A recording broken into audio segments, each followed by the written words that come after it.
Good evening. For those of you here in the room, good evening, good morning, good afternoon for those watching online or, I'm sure, rewatching at a later point.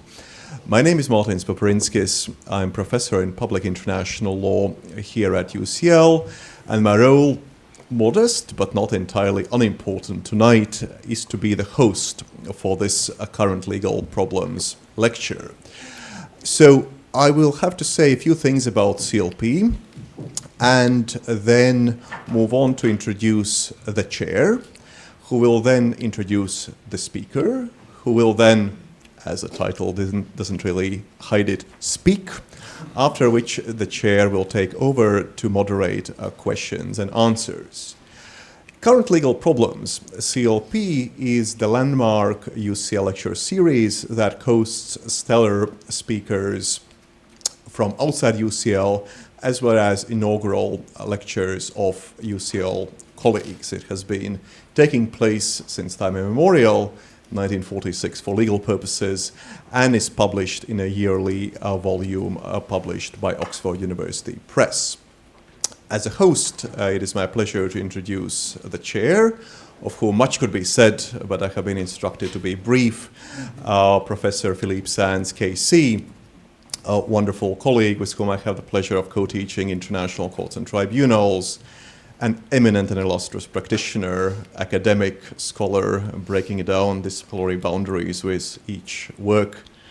Thank you, Philippe, for chairing and being with us tonight. The floor is yours. Thank you, Martins, and thank you for organizing this event, and thank you, Patricia, for joining us. It's really wonderful that you are here. And thank you, a lot of familiar faces from students and others who are contributing and here today. And those of you watching online, also welcome. And do feel free online to ask your questions. I've got the technology here to, if I know how to use it, to be able to deal with your questions when we come to the Q&A. The subject that we're going to be hearing about tonight is incredibly timely and topical advisory opinions. I think you're going to be focusing mainly on the International Court, but as you know, beyond the International Court, there are opinions circulating on a range of issues, in particular climate change right now before the International Tribunal for the Law of the Sea and the Inter-American Court of Human Rights and various other initiatives that are underway. It's also a topic of incredible personal interest to me in the sense that the first time I ever got up and stood before the judges of the International Court of Justice was in an advisory opinion on nuclear weapons. I have to say I was extremely excited to be able to participate in that and extremely excited to be at the International Court, to be part of the many, many people who argued it. But it was, of course, an immense disappointment, and to hear the outcome of that opinion effectively being relied upon by President Putin on the day he announced the invasion of Ukraine, or at least in the weeks that followed, the circumstances in which he could use nuclear weapons to defend the integrity of his country and the existence of his country was extremely dispiriting. What comes to mind to me is someone a number of us miss very much, who always had a pithy comment on such things, our dear friend and colleague James Crawford, who said of that opinion, if you ask a stupid question, you will get a stupid answer.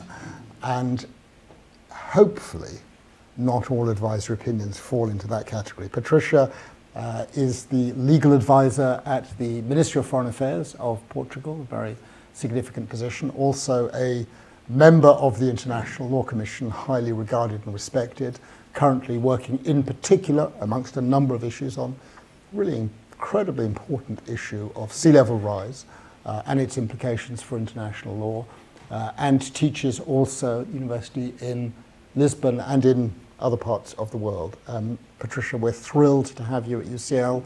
The floor is yours. We're hugely looking forward to hearing what you have to say. Thank you so much for coming.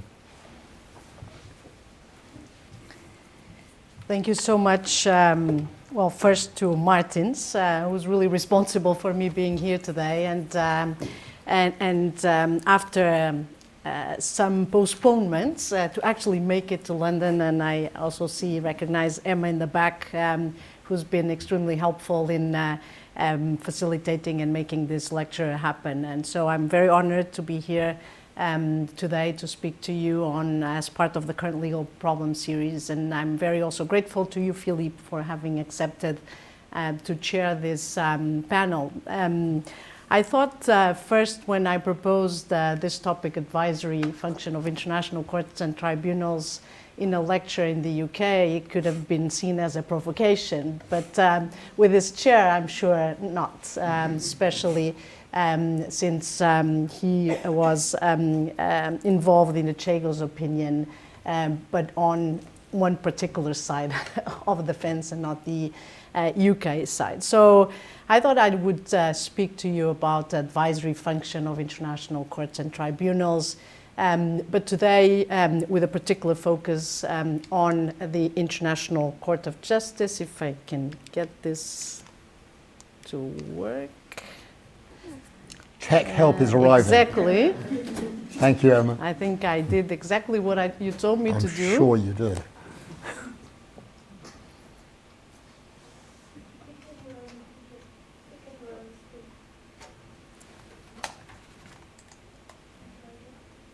Okay, It's working Great. now. good. Thank you, Emma. Yes. Wonderful. I think these are the first PowerPoint slides I prepare in about 5 years, so there's a good reason for me not to do so.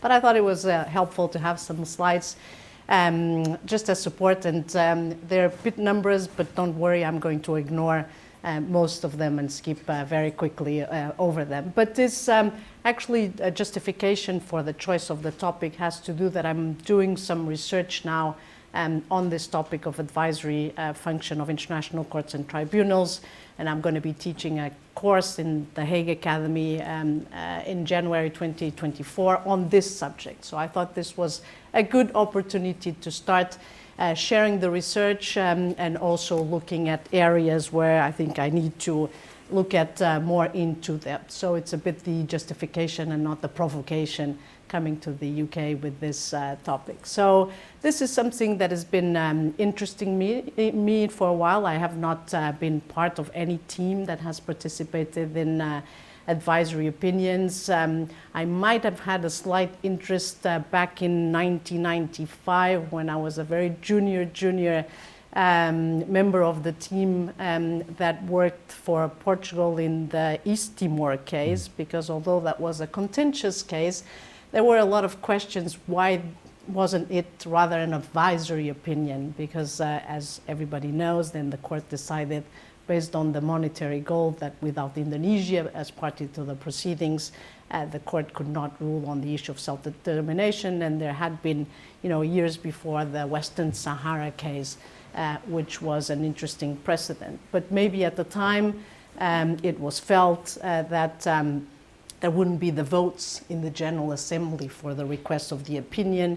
And then when Australia concluded the Timor Gap Treaty with Indonesia, Portugal felt that it had a case to bring before the International Court of Justice, a contentious case based on the lack of respect for the right of self-determination and the position of Portugal as an administering power in the East Timor case by Australia. But that's a bit just the background, and I want to also emphasize that although, as Philippe said, I'm currently a legal advisor for the Portuguese government, I'm speaking here in a personal capacity and also not as member of the International Law Commission, but as an academic, and trying to share a bit some of the research that I've been doing, trying to put the advisory function of international courts and tribunals in context, not looking just specifically at the International Court of Justice, although today that's what we'll be doing. But so first thing I wanted to recall is that the advisory function has been around for about 100 years now. And that's important to keep the perspective that this is not something new, not even to the International Court of Justice, because it's been predating that with the Permanent Court of International Justice also having the advisory function as part of its mandate. But today, and that's something that I will develop, not now, but I will develop in the research work that I'm carrying out now, it's a function that it's shared also by other international courts and tribunals. And I think it's important to take stock of how the advisory function has been exercised, not just by the PCIJ and the ICJ, but also by the other courts and tribunals like ITLOS, for example, or the European Court of Human Rights, the Inter-American Court of Human Rights, or the European Court of Justice, and the African Court that also has advisory competence. But as I said, we'll focus rather today on the in the International Court of Justice, just recalling that this comes from the permanent court. It's interesting to note that we'll come back to that issue of legal questions, which is the basis, the requisite for the request of an advisory opinion is to base it on a legal question.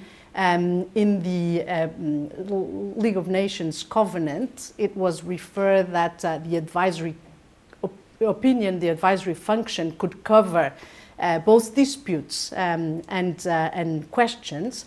But of course, then in the statute of the PCIJ, it was just referred to questions, and then especially when we go and see the ICJ statute, there's an evolution to limit it to legal questions. But as I said, I'm going to skip this quickly. Just one of the points that I wanted to make is that the PCIJ, in its short existence, dealt with 29 contentious cases and 27 advisory opinions. So it's quite significant, the role that the PCIJ had in advisory opinions. And actually, I was just before the lecture telling Philippe that one of the reasons why I suggested for the Hague course is the advisory opinion, the advisory function of international courts and tribunals is that the last course about this issue in the Hague Academy dates precisely from the times of the permanent court from the 1920s and then the 1930s, where really this was something very striking in the work of the PCIJ, and there's not been any course on the topic since then.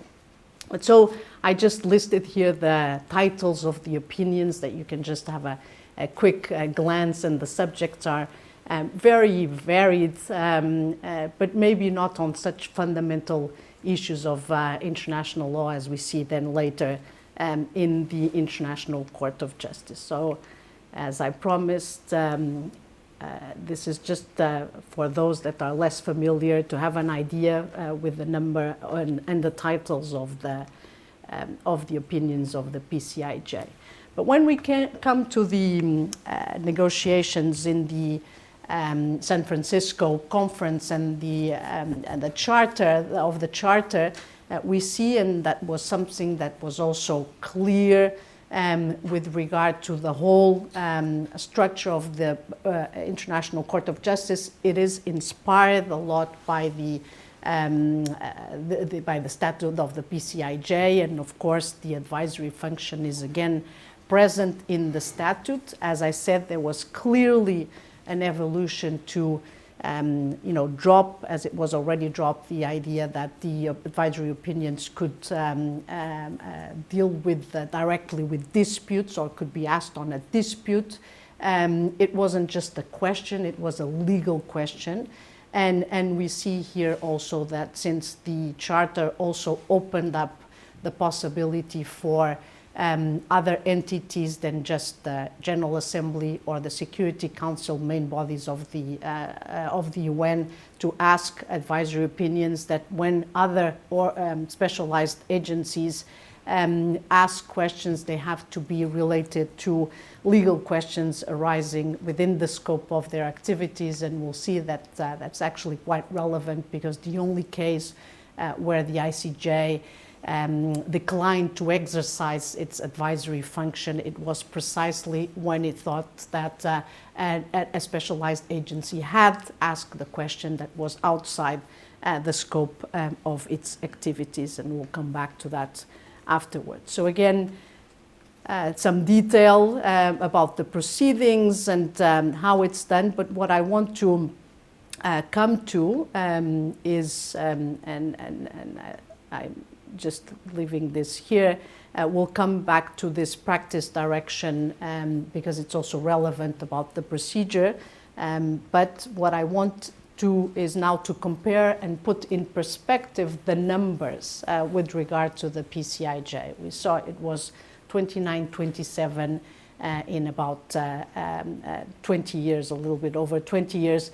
But here in around 75 years, we had a significantly higher number of contentious cases, so 141, and the same number, 27 advisory opinions, which gives a ratio, a much smaller ratio in terms of the advisory opinions of the ICJ when one compares it to the permanent court. So it's an interesting development, but it's also a very interesting development, and I'm glad that we're doing it, you know, of all dates that we've tried, that we're doing it now, because there's actually some recent news about one imminent request for an advisory opinion that I'll tell you a little bit later. But we have one also, a very recent development, so in the 30s, so we have 27 requests so far, but we have one that is now pending before the court, again on the issue of the occupied Palestinian territory. It's not the first time that the court is asked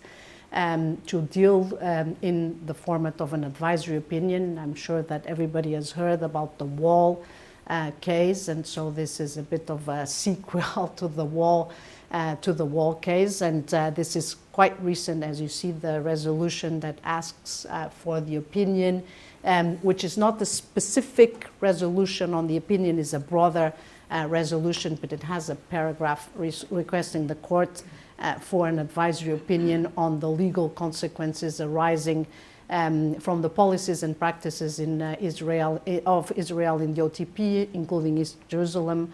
The resolution was adopted on the 30th December 2022, so very recently. And just today, I still had a question mark because I sent in my slides this morning, but at about 4 o'clock London time, the final text of a resolution that has been negotiated over the last couple of months in New York has been shared with the UN wider membership, and it's expected that action will be taken on the resolution by mid-March. I think the co-sponsoring period is open until the 1st of March, and then depending on when the vote is scheduled, we will have, hopefully, or I think so, because I think the numbers are there, but we'll come back to that in a moment. But we will probably have a new request for an advisory opinion, and this time, of course, on a completely new subject. And I'll address a bit the subjects that have been the object of advisory opinions, and of course the obligations of states in respect of climate change. This will be a first for the International Court of Justice in terms of advisory opinions, but also in terms of its contentious jurisdiction. So it's really a new topic, and it's not, of course, surprising given the importance that climate change has taken up in the last decade or so.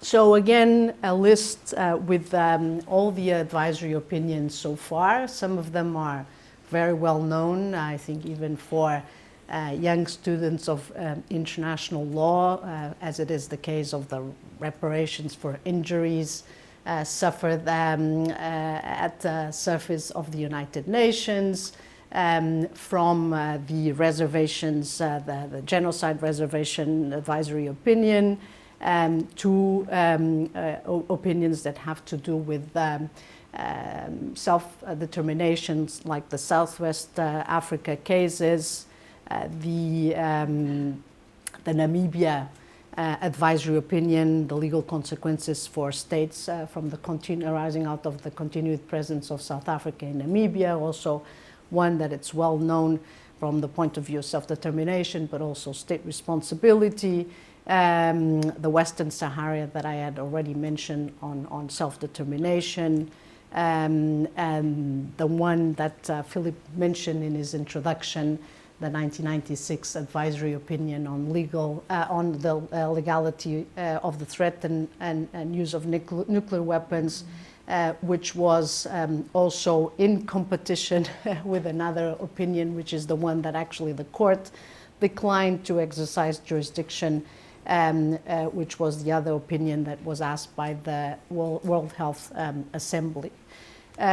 From those to the more recent ones, were certainly the most well-known, also because of their legal but also political significance, are the Wall advisory opinion, the Kosovo, and more recently the Chagos advisory opinion that has already been mentioned. So in terms of subjects, this is of course a very, very broad categories, and I hope that also when I look at this, I'll go a little bit deeper on picking out the exact contributions of the court on the different subjects. But compared to what you saw in the title.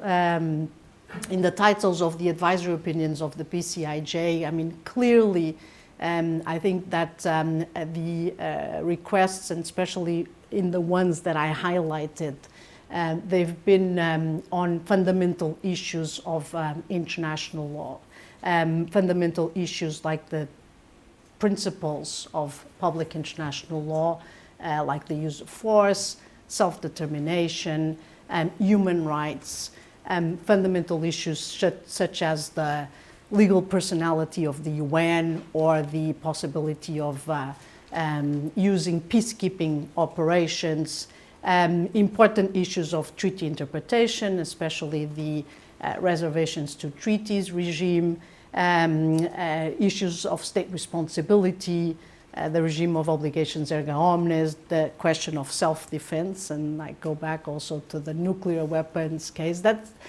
paragraph was probably the most, and also when we go and look at, and that's something that I also want to develop in my future research, is to look at how the court reacted in each, in terms of how much consensus was there in the court. And from the brief analysis that I did, that paragraph that refers to the possibility of the use of nuclear weapons when the existence of the state, in self-defense, when the existence of the state is at stake, there was 7-7 with the casting vote of the president. So that was really, from all the advisory opinions, the one where there was really a big debate in the court, and it was just a slight majority with the casting vote of the president. And so we see that compared to what we could assume from the titles of the PCJI, the advisory opinions of the ICJ have really gone into very fundamental aspects of international law, and so that's also something that it's important to note. It's important also to take into account that there have been some failed attempts. There have been areas where states or a group of states have tried to build the idea of an advisory opinion, but for a reason or another they have failed. And probably one in the recent years, I haven't gone back and tried to look at all the history, and it's also difficult to document, but at least here in this first issue of immunity of state officials, it was even put as an agenda item, at least for 2 years, in the General Assembly agenda. And this is, of course, in the context of the referral by the Security Council to the ICC of the Sudan case and the issues that arose for African states in terms of cooperation of ICC member states, non-ICC member states, and the question of immunity of state officials. Both in the context of AU discussions and then also in the context of UN discussions, there was the request for this agenda item to be put on the agenda of the General Assembly by the African states. It would be an advisory opinion on the consequences of legal obligation of states and the different sources of international law with respect to immunity of head of states and governments and other senior officials. Of course, this was something that we also were following quite closely from the point of view of the International Law Commission, where we are dealing with the topic of immunity of state officials from foreign criminal jurisdiction, and where famous draft Article 7 that was adopted in the first reading text that we concluded last year provides for the exception to immunity rationia materia in cases of international crimes. And so this was on the agenda. For political reasons it was dropped, or at least it was not pursued, and we'll see what happens in this case. I already mentioned that there's now an incoming request on climate change, but there had been a previous attempt. I don't think it made it to the official agenda, but there was a proposal 10 years ago, a little over 10 years ago, by two small island states from the Pacific, Palau and the Marshall Islands, with this initial idea of asking the ICJ for an advisory opinion on the climate change issues, in this case on responsibility of states to ensure that their activities in terms of greenhouse emissions do not harm other states. But at the time this was not pursued, and now there's a different initiative that has led to this result of having a proposal for a resolution that is led by Vanuatu, and I'll give a little bit more details on that afterwards. But at least there are some, and I'm sure that with a bit more research we can find other examples, but these ones were two that I could find from the last 10 years or so in terms of debates in the General Assembly, proposals that then didn't go through. This is an important aspect. What does the court think are legal questions? Because that's a requisite from the charter, from the statute,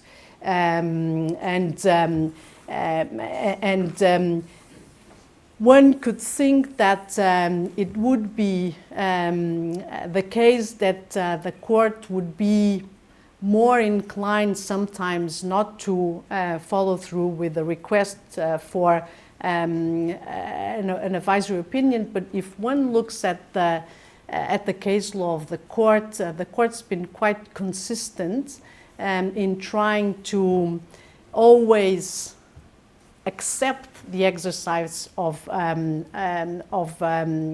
advisory jurisdiction, and the court has said consistently also, and I think it is a way of seeing also its function as the principal judicial organ of the UN, that when one of the other main bodies of the UN asks for a question to the court, that the court should answer it and it should not be refused. Although the court would have a discretionary principle, the statute speaks about the court may give an advisory opinion, but the court is not really looking at all the advisory opinions as even the ones that are on more difficult, more political issues. The court has not exercised that discretion in order to decline the exercise of jurisdiction. except in the case that I mentioned before, when the WHO Assembly requested the opinion on legality of nuclear weapons, where the court said that that was outside the scope of the activities of the organization. But even when states made the argument that the question was too political, it was abstract, it was vague, it could even refer to a dispute between states, the court was always very keen on saying that if it's a legal question and there are not compelling reasons for the court not to exercise its advisory competence, then it would exercise it. And even said that, with reference to questions that are legal questions but may have an important political context, the court even said that in situations in which political considerations are prominent, it may be particularly necessary for an international organization to obtain an advisory opinion from the court as to the legal principles applicable with respect to the matter under debate. Of course, this is also, and I'll see, I have a table where we have the results of the voting on some of these most relevant or important in terms of the impact of the voting of the resolution. Of course, this has to be independent of the results of the voting, where we can see also the political dynamics. But once the resolution is adopted for the purposes of the court, the resolution is adopted.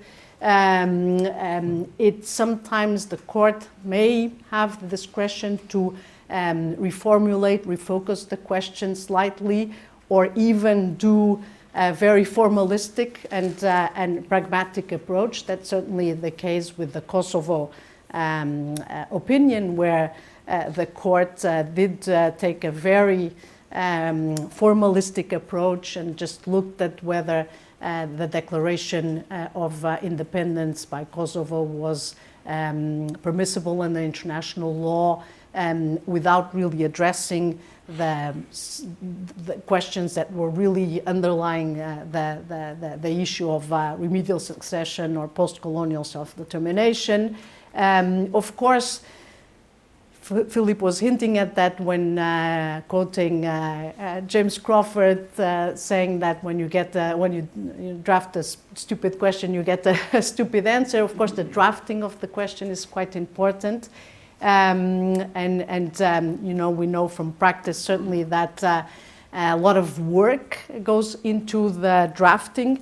But of course, because it's also a political process in the General Assembly, a lot of negotiation also goes into the drafting of the questions, and certainly that was the case with this imminent request that I'll show you the questions in a moment. So, of course, there's some margin for the court to interpret, refocus the question, but in many cases the court has limited itself in saying that it's a legal question, and so we can reply based on international law.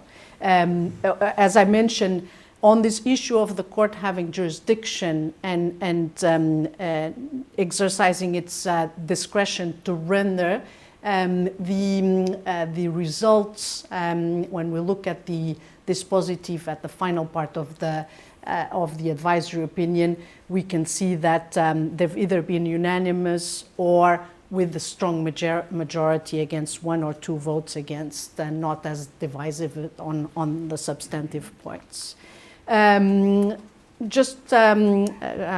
looking now, I'm doing in terms of time, so I'll rush a little bit. In terms of chronology, we can see a bit the evolution. It's also important to note that the court will give priority, even according to the rules of the court, to a request for an advisory opinion. But of course, at the moment, with the load also in terms of contentious cases, there's only so many advisory opinions per year that the court could take, I would say, in the sense that now, if we have two opinions plus complex cases like the Ukraine Russia case and genocide in the Myanmar case. Those are cases with a lot of different procedural aspects, and so we saw that in the past it's been between 1 year, 2 years from the request of the advisory opinion until the court rendered the advisory opinion. But I think with this rhythm, there might be some delays also for advisory opinions. One of the aspects that I find less treated in the literature, and it's an area where I want to pay more attention, is the participation by member states and by international organizations in advisory proceedings. And this is an interesting aspect because when the court receives the request for an advisory opinion, it will notify all UN member states to, if they want, make observations. In certain cases, there will be also observations, written observations, and even participation in oral proceedings by international organizations. Not by non-state entities, and that practice direction that I highlighted before is in the sense that, and this happened especially in the Chagos case, but also the nuclear weapons case, where there were a lot of interest by NGOs, and I'm assuming that this will be also the case with the climate change advisory opinion. There will be a lot of submissions to the court by NGOs, by experts that the court will not take as part of the proceedings, but it will make available for states and others to consult.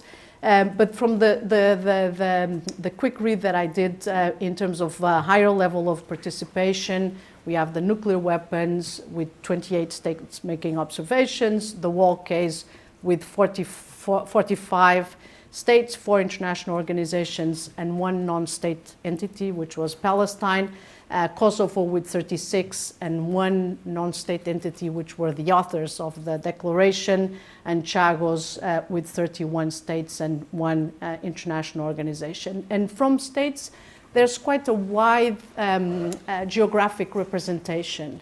It's probably more varied than the comments that we get from states in the ILC process. So that's something that I think it's interesting to develop the different regional participation and the different motivations. Of course, when we look at some of the submissions, they're quite short, they're not very substantive, they're more political, but it's something that I think that should merit a bit more attention in the sense of trying to see how representative those submissions from different states are in the process of advisory opinions, because certainly what we see in the International Law Commission is that it's mostly European states, some Latin Americans, some Asians, a couple of Africans, but it's very unbalanced. It's very much a product from Western Europe and others group, which includes also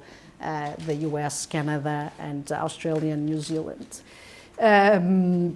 So General Assembly, the biggest client, so about 60% of requests came from the General Assembly, but you see here also where the other requests came from, only once from the Security Council in the Namibia opinion. And what I wanted to show you is the table with the voting, which I think it's also interesting because you can see that, in many cases, this is first you have the number of the votes in favor, then the votes against, and then the abstentions. And so in the cases that we've been highlighting also as the most relevant in terms of what the court said, but also coming from a more political context and background, the votes were important in terms of there was always some opposition and many abstentions. So it's good also for me, it's also something that I want to try to see exactly what motivated the different positions that states took during the adoption of the resolution in the General Assembly. Of course, the times for unanimity from the very beginning for the reparations of injury, I think they're gone, and will not have a request for an advisory opinion by unanimity, but I'm quite curious to see what will be the outcome of the voting now with the climate change request for an advisory opinion. In terms of impact and role, this is something that it's widely discussed in the literature, but certainly for me, the clarification of the law is a big impact, including identification of customary international law, the provisions of the UN Charter. It's part of the promotion of respect for international law, development of international law, certainly. One aspect that I think sometimes it's overlooked, but it's guidance to the organ of the UN that requested the opinion. So that's the ultimate purpose, or the first purpose, I would say, of the advisory opinions, is to guide the action of the organ that requested, and then guide also subsequent action. And we've seen, and that's also something that I'm going to have a look at, what was the subsequent action by the General Assembly, and how did that play out also in terms of what states thought, in terms of how they positioned themselves in terms of the advisory opinion of the court. Of course, many authors discuss also the issue of the lawmaking effect or the protection of community interests and alternative contentious procedures, but I think that at least the legal effect that was quite clear, quite clearly said by the ITLOS judgment in the preliminary objections phase in the Mauritius Maldives case that we were also talking briefly before, where the ITLOS was very clear to say that the advisory opinions of the ICJ, although they don't have a binding effect, they are an authoritative statement of the law, and they have no less weight and authority than the judgment. So certainly this is a very important case where another court, the ITLOS, the International Tribunal on the Law of the Sea, took as a statement of the law what the court said, what the ICJ said in the advisory opinion on the Chagos case. This is, again, just quickly on the new and incoming requests. So we have the one on the occupied Palestine territories that I mentioned.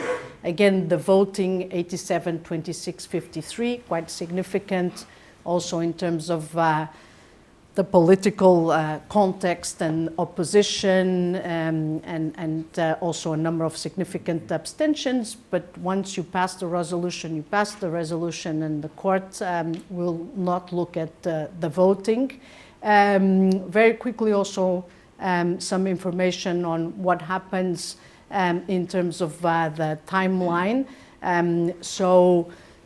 We know, at least for now, that this will move rather quickly, and states will have to submit observations if they want by 25th July, and then replies to other observations by states by the 25th of October. And the subsequent procedure then will be still to be determined by the courts. Now on the big news of the day, this is the final text. This is actually the final text of the advisory opinion request that will be put to a vote by mid-March. It's very interesting to note also that at the moment there are also requests for advisory opinions on climate change also in ITLOS. Request by the Commission on Small Island States, and also in the Inter-American Court of Human Rights, request by Colombia and Chile, also on climate change. And this is what the question that will be put to a vote in the General Assembly looks like. One first part on the obligation of states to ensure the protection of the climate change system for states and for present and future generations. And then a second part about the legal consequences for those states where they have caused significant harm to the climate system and other parts of the environment, with respect to the rights of other states, but also with respect to the peoples and individuals of the present and future generations. So it will be very interesting to see. My personal bet is that this will be put to a vote. There will be, the majority to adopt the resolution will be there. The court will not decline to exercise its jurisdiction based on, the constant practice. It will not decline. It will not say that there are compelling reasons to exercise its, not to exercise its power to give the advisory opinion.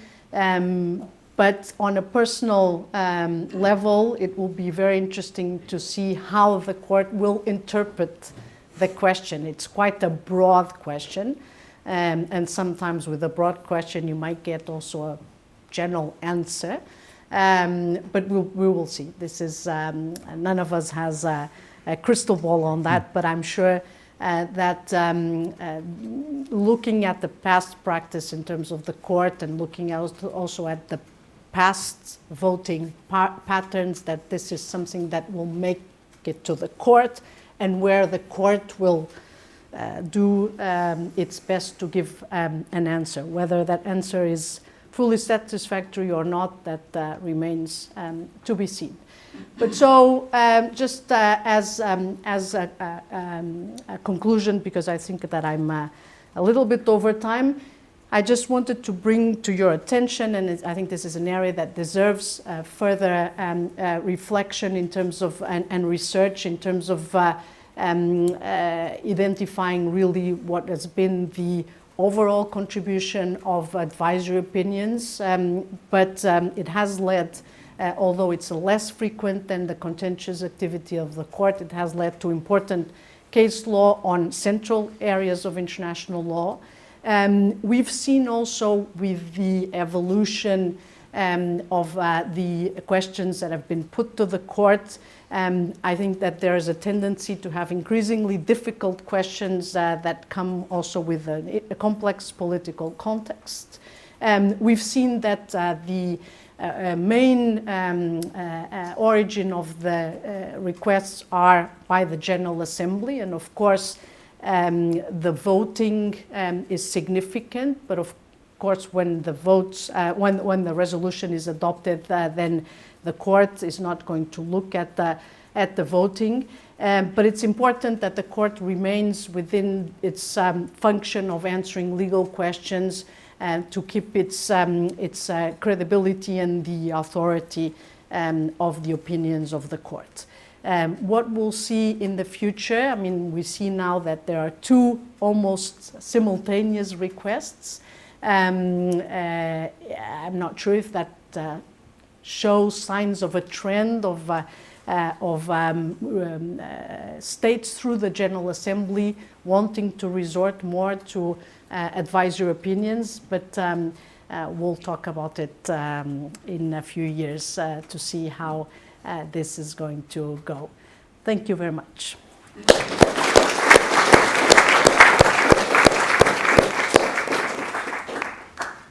Thank you so much, Patricia. Can I just ask just a first question? You've sort of touched on it, and it just with your experience, you've been in the world of international law for some time, like other people in the room. Just when you step back and ask yourself the question about the utility of the advisory function, putting aside the questions in relation to the functioning of a particular international organization or an administrative tribunal, putting aside those, how do you assess the overall contribution of the advisory function of the International Court to the development of international law. And to take it a step further, just being very practical about it, Hersch Lauterpacht famously said that the individual is the central unit of international law.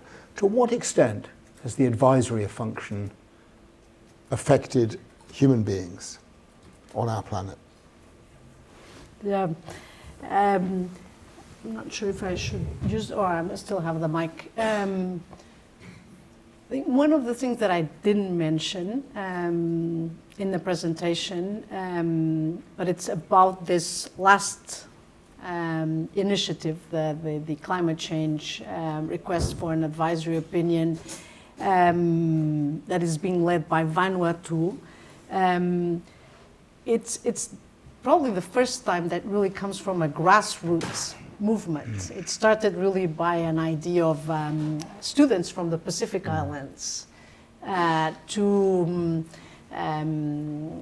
lobby the government and other countries for an advisory opinion. I think it's probably the first time that there is a campaign with a website, with a song. There's a song about the request of an advisory opinion. And young people around the world are quite involved in this. So maybe there's a changing moment here. There's a turning point in a way that, of course, in the past, I think indirectly, especially on the self-determination issues. I mean, certainly Chagos, where you're much more qualified to speak than I am, there's been probably an impact for the rights of populations, maybe not so much on other issues that are more abstract and not in so many direct relation with the lives of ordinary people, although of course also in the Wall case, I mean, I think the court gave important clarifications in terms of human rights law, relationship between human rights and international humanitarian law that in day-to-day may have an impact on people's lives. But certainly, I think now we might be watching a turning point with this one, which I don't know if it's going to be a trend, but certainly it's the first time where probably young people have heard and talked about advisory opinions, whereas before that was certainly just the closed domain of even, I would say, Ministry of Foreign Affairs, legal departments, and it was not something that had the echo that this one has been having. So, but that really depends, of course, on the subjects, But I think that this one, and let's see what the court says. But I mean, just in terms of process, in terms of process, it has. It shows that, if we're talking about important questions that have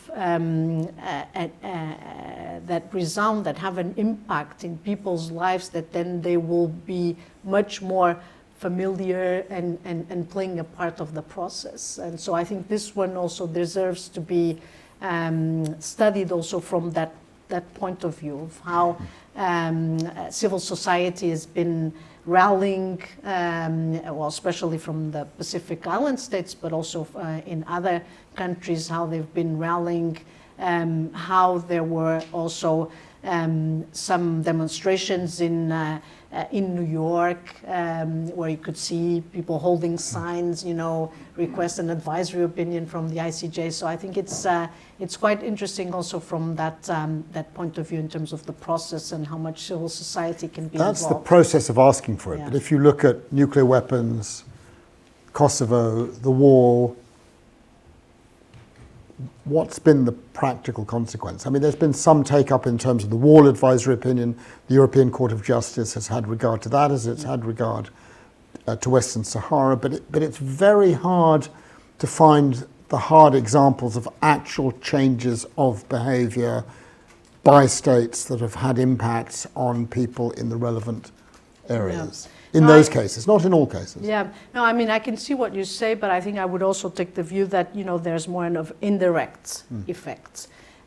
Because, for example, when we look at it from the contribution to the development of international law, certainly a lot of areas have benefited from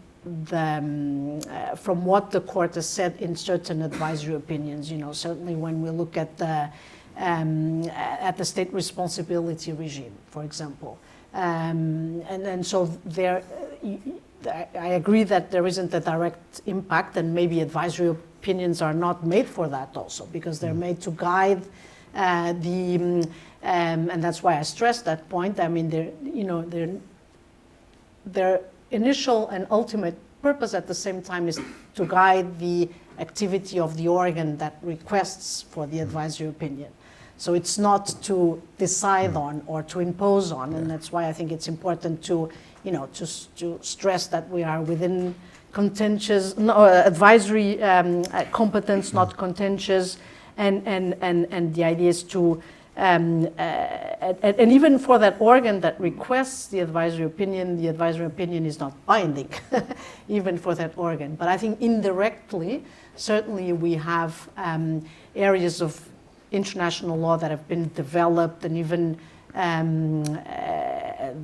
through customary international law, through what the court has said, for example, in terms of legal consequences, like in the Namibia case or in the Wall case, the implications for third states. So it's more an indirect effect on people's lives than a direct effect, I would say. I remember one indirect effect. In the late 80s and early 90s, I used to have tremendous debates with Ian Brownlee about why he didn't have a chapter in his famous book, Principles of Public International Law, on the environment. There was none.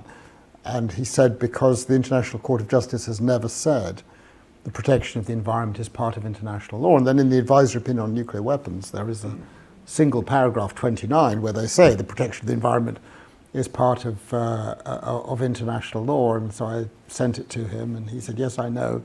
I'm writing a chapter right now. And it was 4 pages long. I think James Crawford eventually elaborated. So there's a practical effect in terms of for the students. Let's put it over to the questions. Yes, over here. Thank you so much, Professors.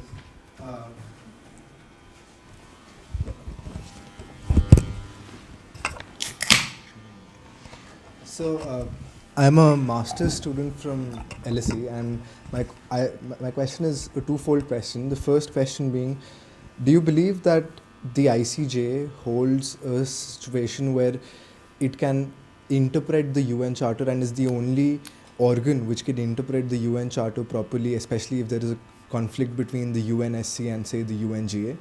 And the second question is that you mentioned that non-state organizations cannot intervene in the proceedings. Can the European Union intervene in the advisory proceedings before the ICJ, especially when we see fragmentation in international law since the adoption of the Cardi case before the ECJ? Thank you so much. Thank you very much. I mean, I think on your first question, I would say that it's not just the prerogative of the court to interpret the UN Charter. I mean, and certainly not just in advisory opinions. I mean, the court can interpret the Charter in contentious proceedings, in advisory proceedings, but also states can interpret the Charter, the other organs of the UN. So I don't see that as limited. But of course, I mean, the advisory opinions have some of them, had important examples of interpretation of the Charter. On the second one, I mean, the European Union is an international organization, and so it can. So it doesn't fall on the category of NGOs or other non-state entities or entities other than international organizations. It has done it once, I think only once, in the Wall advisory opinion. I think it's very likely that in a climate change advisory opinion, the EU will participate in the proceedings, because also it has competences that are on climate change and environmental dimensions. So I think it's very likely that the EU will also be engaged in the proceedings. Thank you. And then over here. Thank you.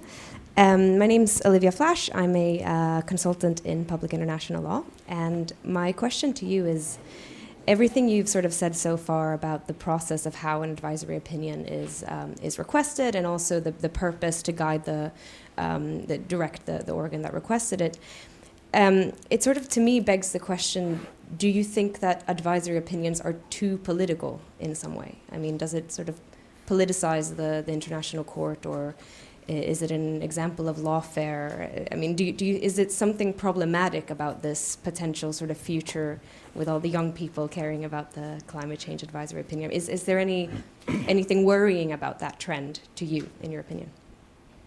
Yeah. Well, I tell my students that there's nothing in international law that is not political. Everything is very political, and it's very hard to abstract from the political context. And I do see, if you see from the PCIJ, and just had the list very quickly, but also from some of the ICJ requests for advisory opinions, I think that they are becoming even more political, and certainly part of a bigger, wider context, and also the voting is quite complex, but it's a sign that the questions are political, and that not all states are in agreement. And sometimes, if one goes and looks at the statements that states do in the process when they participate, sometimes it's also to ask the court not to render the opinion, also because of not being appropriate, or harming a negotiation process, or asking the court to take part in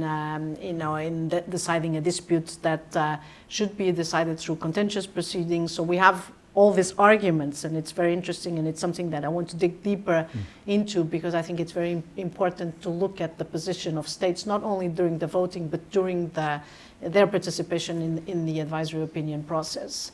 But having said that, I think one of my last points was also to say that I think that if the court is careful, and try to abstract from that political context, and looks at the question from the legal point of view, looking at the applicable rules, and what does the court make of the impacts of those legal rules and principles for the question that is being asked, then the question has to be,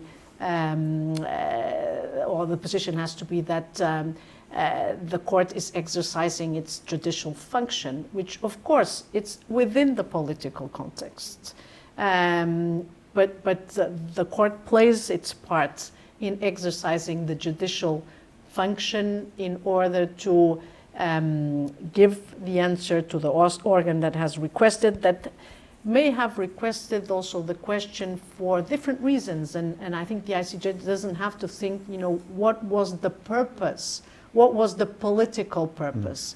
It has to give, the objective answer in terms of the answer, and not to think, why was this question asked? Was it for a specific political purpose? Because sometimes, if you mix that, then I think, the court would lose its authority. Yeah. Hello, I'm a law conversion student.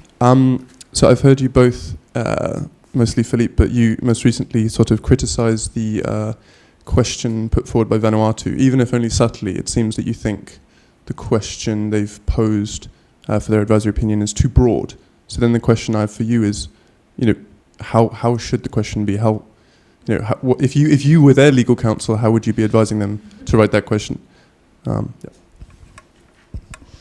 I think I'll let Philippe answer that. I don't know. No. To tell you the truth, I think it's very, in this context. One thing I would say is that, any question that would be too focused on the responsibility, liability, attribution, that would be very difficult for the court to answer. I think the way the question is phrased now, it's much better in that sense. But I'm just, when I'm not saying that, I'm just trying to think in terms of, you know, what are the expectations, and again, that political background and purpose, what are the expectations when the question is asked, and what is the possibility of the court answering fully the question. That's where I don't know if there's a disconnect or not, but I think we'll have to wait to see. I think it's worse. I mean, the process is a significant one in terms also for the reason that we were just discussing before, in terms of, you know, putting a question for the first time before the court that is of real practical interest for a lot of people, including the younger generation. So I think that's very interesting in terms of opening up the court and bringing it to the attention of a wider public than just you know, Ministry of Foreign Affairs and governments. Certainly, this has helped to do so. I'm, you know, I think one has to just to see if the, you know, all the expectations are going to be met or not.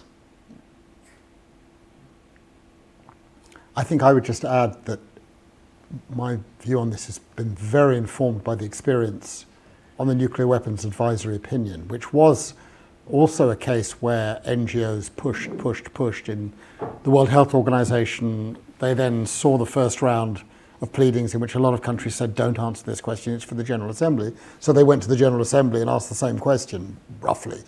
And that meant that they would get an answer. But I think in circumstances, and this is not intended to be disrespectful, because I have kids, so my kids really care about this issue. And I think the judges will be very attuned to the fact that younger generations really care about this issue. But I think a lot of the people who have been behind the drafting of the questions have a limited sense of who is on the court.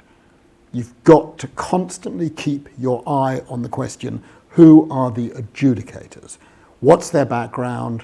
What countries do they come from? What is their own engagement with these kinds of issues? And if you start asking yourself those questions, I mean, with full respect for the court and all the individual judges, it's not a group of judges which immediately screams out to you, we're on top of these kinds of issues. And that's the concern, which is why I think, and I think we're probably more or less in the same place, the narrower you can get the questions, the better, because you limit the wiggle room, but also the extent to which you can get the court to deal with questions that are factually specific. For example, for me, the central issue where the court could make a really useful contribution is on the scientific evidence. What are the consequences of ignoring the scientific evidence? Because that is something that when the court has spoken on that has consequences for national courts. I mean, I think litigation is important on climate change, but it's not going to be important in a significant way at the international level. It'll be at the national level. It'll be the agenda types of cases. And so if the court can somehow come up with something that is going to assist national courts in grapple with some of these issues, I think that's a really socially useful thing to do. And I think the way that that can be done in the pleadings is you've got these very general questions that you put up, is for the states that are participating, working with academics and NGOs and so on and so forth, to narrow down the issues into something that becomes useful, practical. What I think we really don't want is the kind of advisory opinion which basically says, oh, the environment's important and you've got to protect it and you've got to do the necessary and blah, blah, blah, and a whole lot of effort has been put into it and it's actually practically useless because it has no consequence. And so I feel bad in some of these conversations, you may have had them also, with these wonderful communities in Africa and the Pacific and in Latin America, and you sound like an old fart saying, oh, well, actually look at who's on the court and be a bit, temper down your expectations about what you're going to get, because it's not going to be what you expect. And that's my concern, is there's going to be a tremendous sense of expectation and a tremendous capacity for disappointment. Yeah, but although, I mean, I think one will have to go and look at the evolution from the first draft to the one that actually made it. Yeah. And I think there was a significant improvement, precisely to try to guide and to see if, you know, if there's some meaningful result, because I think there's the problem is really the expectations that are really high, and something has to come out that is meaningful from the court. But a question that asks the court to look at 73,000 treaties, or the 10 that they've asked. I mean, what do you do as a judge? Put yourself in the position of the judges. You've got a timetable that is incredibly truncated. You've got all these international conventions that they've been asked to look at. It's a big ask for 15 judges. It puts them in a really difficult position. They're going to feel the pressure. What do they do? I mean, you know, if you were a judge, what would you do faced with a question like that? It's really tough, is the sense that I have. So it's an improvement, but I am really concerned about it. The ITLOS advisory opinion is much more narrowly focused, and of course it relates only to UNCLOS, and the Inter-American Court of Human Rights advisory opinion has 21 questions, basically booked by two governments, which is incredibly narrowly focused under the Inter-American Convention. So you've got a really interesting experience for PhD students coming up, 3 different processes. Will there be conflict? Will there be tension between them? It's utterly fascinating. We've got time for a couple more questions. Yeah, one over here, and then at the back. Yeah. Hello. I guess my question relates to the whole idea about the opinions being non-binding, especially in the context of Palestine, because obviously 15 years ago when the ICJ released the opinion that the war was is unlawful, not much has materialized at the benefit of Palestinian people.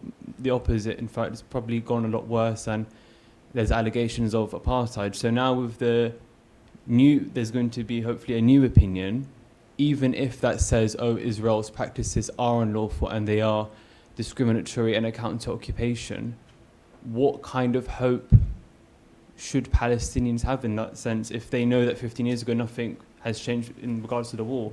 And do you think that maybe there should be a consequence for not following the opinion, like it should become binding, if that question makes sense? Well, I think one has to take into account of the rules of the game. I mean, the advisory opinion is an advisory opinion and it's not binding. So you can't really ask for it to be binding because those are the rules of the game. You have the other option, which in this case is probably not there in terms of contentious case, but even there you may have problems of compliance and what happens if a state doesn't comply with an ICJ decision. The Security Council, maybe, but also there it would be difficult. But I mean, I think that's a problem that it's not possible to solve because it has to do with the context and the content of the advisory function, and so that's why I think we cannot expect that through advisory opinions we will resolve contentious issues as you would through a contentious proceeding. So I think, I mean, but certainly there's been a certain, I think this follow-up question has to do also with that frustration that you are describing. And it's not the first time that the court, like in the Southwest Africa case, it was also, I think, at least 3 times it was asked to go back. Yeah. And so it's not the first time that that this happens also.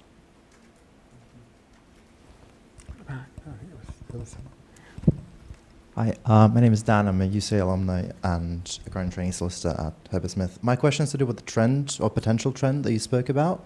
So the 2 cases, the Palestine climate change cases, some would say are quite controversial, at least politically contested, and I wanted to ask whether there's something about this moment, be it the composition of the court and how it changed over the past kind of 10 years, that you think has led to this moment, or whether it's so unreasonable to read and train a particular factor at this point. We really have to wait it out. So it's kind of an invitation to speculate if you're willing to engage in that. Yeah. No, I think another part which is worth noting is that when we're trying to see whether there's a trend, is that also on the climate change, it's also a request at ITLAWS and one at the Inter-American Court of Human Rights that had already given an opinion also on the right to healthy environment on the request of Colombia 5 years ago, I think 2017. Why, or what is the speculation? I don't know. I think there's probably one that especially when we think about the climate change issues, is that these are important issues and states are taking every avenues that they can, all legal avenues. So from, of course, on a specific aspect of climate change, sea level rise, the ILC is working on it also, and it's working on it because there was a strong message from member states in the General Assembly that the ILC should take up this topic. And so I think there is, an attempt on such a crucial question to have as many legal avenues as you can, from the Paris Agreement, from what happens every year at the COPs, to taking, a specific aspect to the ILC, to the ITLAWS more narrow requests, to the Inter-American Court and to the ICJ. So I think it's an attempt to exhaust all legal avenues that you can to clarify the law, to also, of course, send an important political message on that.